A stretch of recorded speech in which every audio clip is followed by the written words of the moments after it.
What's the meaning of convent?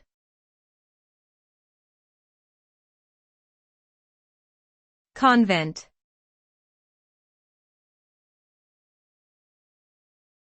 Convent.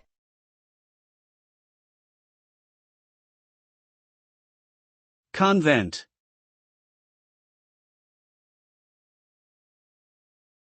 Convent.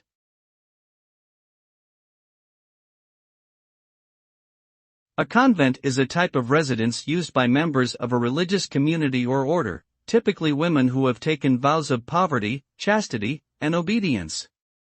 It often serves as a place of prayer, study, and communal living for these individuals.